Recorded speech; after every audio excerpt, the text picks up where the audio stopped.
সবাইকে দেখলাম এখানে যত বড় বড় ডাক্তার আছে, এমনকি তোমার ভোলানাথ চক্রবর্তী থেকে আরম্ভ করে, গান্ধীলাল থেকে আরম্ভ করে, বিবেকানন্দ থেকে আরম্ভ করে সবাইকে দেখালাম, কোথাও ভালো হচ্ছে।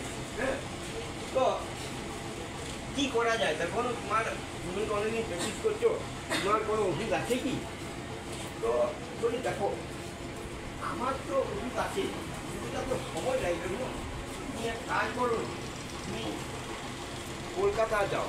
হ্যাঁ, তুমি কলকাতা যাই একবার ভালো কোনো বড়ো ডাক্তারকে দেখাও। হ্যাঁ, তো কলকাতা গেল। হ্যাঁ, একজন সাধু বাবার ডাক্তার ছিল। হ্যাঁ, আমার নামটা মনে পড়ছে না, একজন ডাক্তার সাধু বাবা। হ্যাঁ, একটা মন্দির বা মসজিদের মতো একটা জিনিস। হ্যাঁ, তো ওটা রুগী দেখতো, বাবা ওই মন্দিরটা বা মসজিদটা ঘুরতো। হ্যাঁ, ঘুরতো আর আসেনি এমনি বসতো, বসে নিয়ে কেবল নিজের মুখটা দেখতো আর কেবল পাড়া দেখতো। ঠিক আছে, আর কেবল ওষুধ দিয়ে দিত বা ওষুধ এবার ভালো।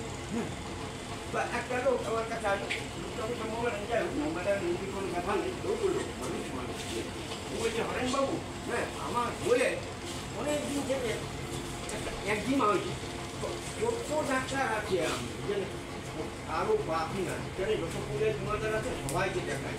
হ্যাঁ, ভাবছি তোমাকে দেখাবো, তুমি কি পারবে রোগী ইচ্ছে থাকছে?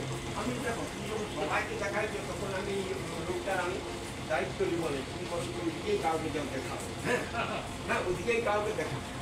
চলে গেল, যাইনি বড় ডাক্তারকে দেখাই, আমি মনে করছি ডাক্তার না, বড় ডাক্তার বলছে কি সবাই বড়, যে যার কাছে সারা তাকে সেই বড় করে। ঠিক আছে।